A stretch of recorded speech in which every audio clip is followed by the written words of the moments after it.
नमस्कार प्यारे बच्चों, प्रस्तुत हूँ मैं आपके समक्ष समास का पार्ट 2 लेकर। पहले पार्ट में हमने समास, समास विग्रह, समास और संधि में अंतर, समास के भेद और समास के भेदों में प्रथम 2 भेद अव्ययी भाव समास और तत्पुरुष समास के बारे में जाना था। अब इस वीडियो में हम समास के आगे के 4 भेदों के बारे में जानेंगे, जिसमें तीसरा भेद, पहले 2 भेदों के बारे में हमने जान लिया था। अव्ययी भाव समास पहला भेद था, दूसरा था तत्पुरुष समास। अब हम शुरू कर रहे हैं तीसरा भेद, कर्मधारय समास। तो कर्मधारय समास में क्या होता है, विशेषण और विशेष्य का संबंध पाया जाता है। जैसा कि पिछली वीडियो में मैंने बताया था कि समास में पहले पद को पूर्व पद कहा जाता है और दूसरे पद को उत्तर पद कहा जाता है। ठीक है, तो जिस समास का समस्त पद यानी जिस समास का उत्तर पद प्रधान होता है, जिसके लिंग वचन भी समान होते हैं, जो समास में विशेषण और विशेष्य और उपमेय और उपमान से मिलकर बनते हैं, उसे कर्मधारय समास कहते हैं। ठीक है, और अच्छे से समझाते हुए देखिए, जिस समास में विशेषण और विशेष्य अथवा उपमान और उपमेय पदों में समास किया जाता है। उपमान और उपमेय शब्द का अर्थ है उपमान जिसकी विशेषता बताई जाए, उपमेय जिससे विशेषता की तुलना की जाए। उपमान जिसकी तुलना की जाए और उपमेय जिससे तुलना की जाए। ठीक है, विशेषण जो विशेषता बताई जा रही है, विशेष्य जिसकी विशेषता बताई जा रही है। तो यानी जिस समास समस्त पद या सामसिक पद में दोनों पदों में, उत्तर पद और पूर्व पद में विशेषण और विशेष्य का संबंध पाया जाता है, वहाँ पर कर्मधारय समास होता है। इस समास में भी पूर्व पद गौण और उत्तर पद प्रधान माना जाता है। जैसे कि तत्पुरुष समास में आपने देखा था कि उसमें भी उत्तर पद प्रधान माना जाता था, इसी तरह से कर्मधारय समास में भी उत्तर पद ही प्रधान माना जाता है, पूर्व पद गौण माना जाता है। गौण मतलब कम इंपॉर्टेंस वाला, प्रधान मतलब अधिक इंपॉर्टेंस वाला। तो यहाँ पर भी कर्मधारय समास में भी उत्तर पद प्रधान माना जाता है। ठीक है, किंतु इनमें विभक्ति चिन्हों का लोप नहीं होता। इसका संबंध विभक्ति चिन्हों से नहीं था, क्योंकि आपने तत्पुरुष समास में देखा था कि उसमें कारक के विभक्ति चिन्हों से ही उसकी पहचान होती थी। लेकिन यहाँ कर्मधारय समास में ऐसा नहीं है, इसमें विभक्ति चिन्हों का लोप नहीं होता है। तो इसके जो कुछ उदाहरण हैं वो इस प्रकार हैं। अब जैसे देखिए, चंद्रमुख, चंद्रमा के समान मुख वाला।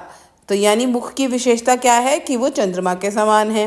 मुख विशेष्य हो गया और चंद्रमा के समान उसकी विशेषता हो गई। ठीक है, दही वड़ा, दही में डूबा हुआ। तो इसमें डूबा हुआ विशेषता है किसकी, दही की। गुरुदेव, गुरु रूपी देव। ठीक है, देव की क्या विशेषता है कि वो गुरु है। चरण कमल यानी कमल के समान चरण। नील गगन, नीला है जो आसमान या नीला है जो गगन। तो आप देख रहे हैं कि इन सभी उदाहरणों में क्या है, विशेषण और विशेष्य का संबंध पाया जाता है। ठीक है, और भी कई सारे उदाहरण हैं, जैसे महादेव, महान है जो देव। महाजन, महान है जो जन। मुख्यमंत्री, मुख्य है जो मंत्री। महाराजा, महान है जो राजा। अंधविश्वास, अंधा है जो विश्वास।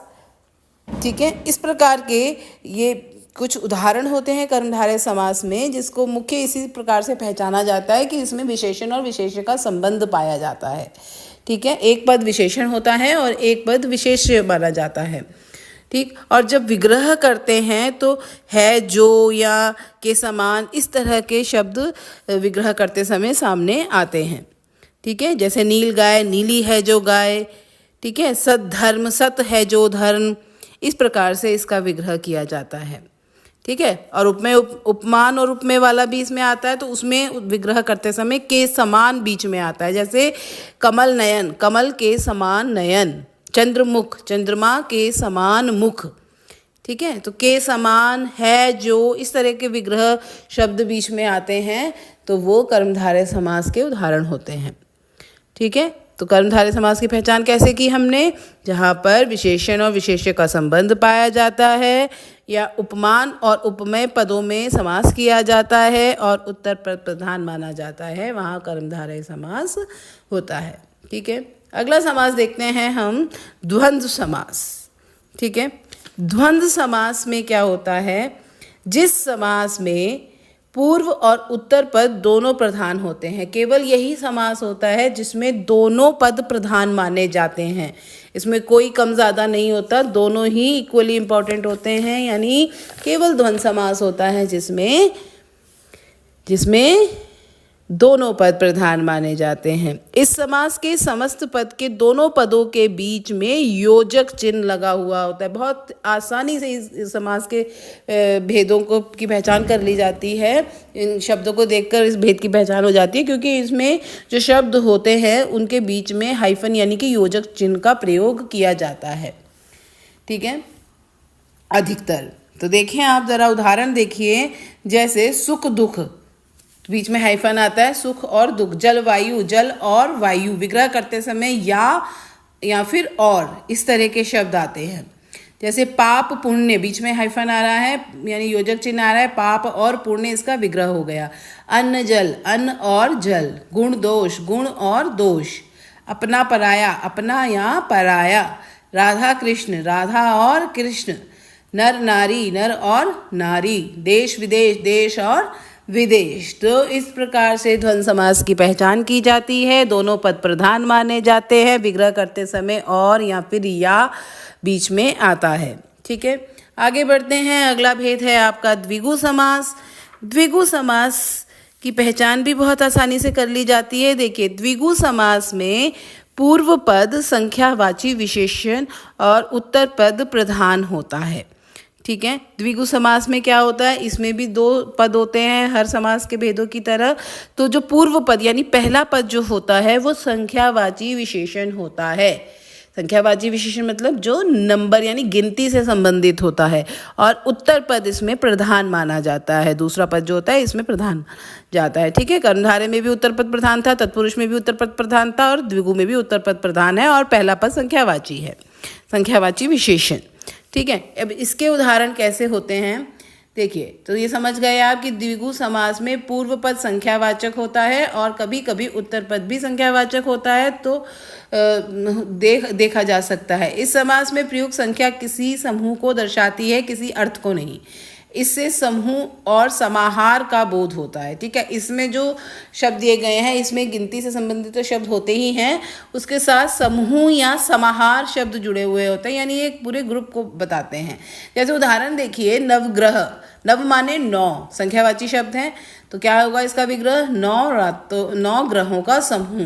त्रिवेणी, 3 वेणियों का समूह। त्रिलोक, 3 लोकों का समाहार। ठीक है, सप्त ऋषि, 7 ऋषियों का समूह। सप्ताह, 7 दिनों का समूह। चतुर्वेद, 4 वेदों का समाहार। दोपहर, 2 पहरों का समाहार। पंचतंत्र, 5 तंत्रों का समूह। शताब्दी, 100 आबों का समूह। त्रिकोण, 3 कोणों का समाहार। तिरंगा, 3 रंगों का समूह। तो देखा आप इन सब उदाहरणों में आपने क्या समानता पाई, आपने ये समानता पाई, पहली समानता कि ये सारे इनके जो प्रथम पद हैं वो संख्या से जुड़े हुए हैं यानी संख्यावाची विशेषण है। और दूसरी समानता ये कि इन सब में समूह या समाहार शब्द आ रहा है।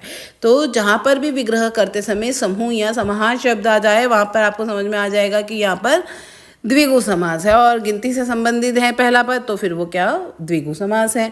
ठीक है, तो समझ में आ गया आपको द्विगु समास जो कि संख्यावाची विशेषण से जुड़ा हुआ है। आगे बढ़ते हैं, आपका अंतिम समास का भेद बहुव्रीहि समास।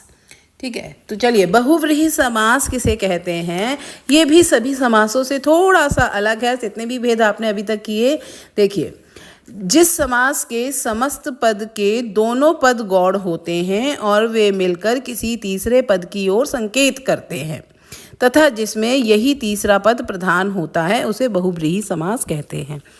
अर्थात कि बहुव्रीहि समास में जैसे हमने पिछले भेदों में ये पढ़ा कि किसी में पूर्व पद प्रधान था, किसी में उत्तर पद प्रधान था, किसी में दोनों ही पद प्रधान थे।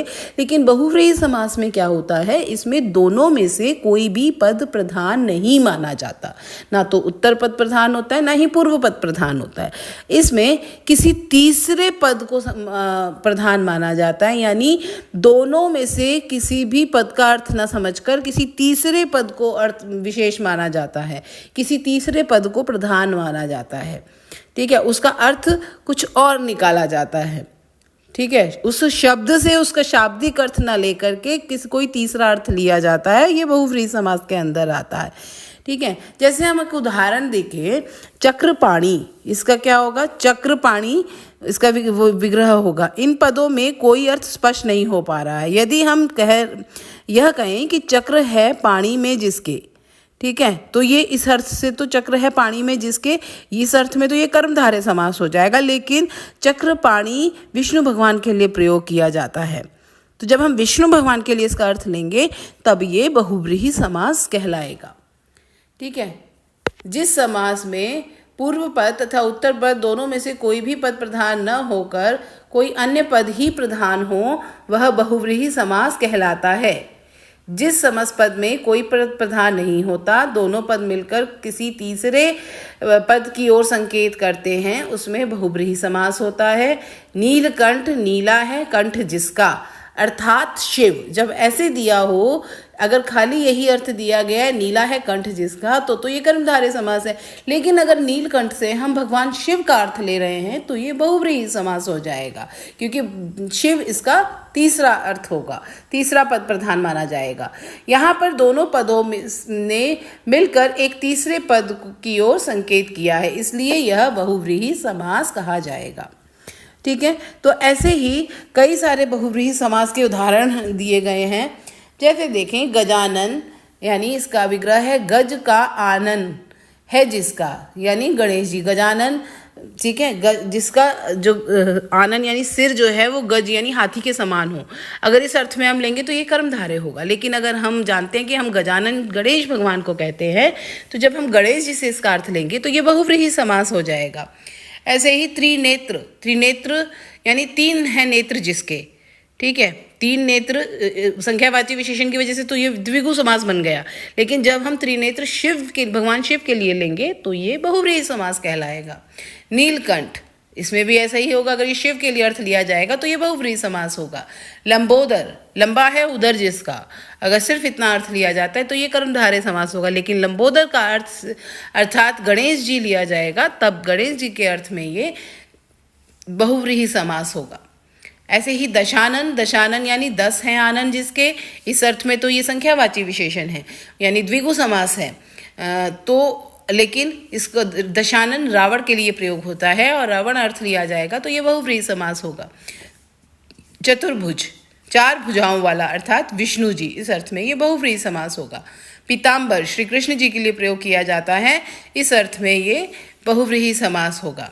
चक्रधर, चक्र को धारण करने वाला अर्थात विष्णु जी, तो ये इस अर्थ में बहुव्रीहि समास होगा। तो इस प्रकार जब किसी तीसरे ही अर्थ को की ओर संकेत किया जाता है तब वो बहुव्रीहि समास होगा। बहुव्रीहि समास में दोनों में से कोई पद प्रधान नहीं माना जाता, बल्कि किसी तीसरे अर्थ की ओर संकेत किया जाता है, वही तीसरा अर्थ प्रधान माना जाता है, और ऐसा केवल बहुव्रीहि समास के अंदर होता है। तो आपने देखा, सारे भेद आपने समझ लिए, उनके उदाहरण आपने समझ लिए। अभी आपने देखा कर्मधारय, कुछ ऐसे उदाहरण भी देखे जिसमें कर्मधारय समास भी था और बहुव्रीहि समास भी था।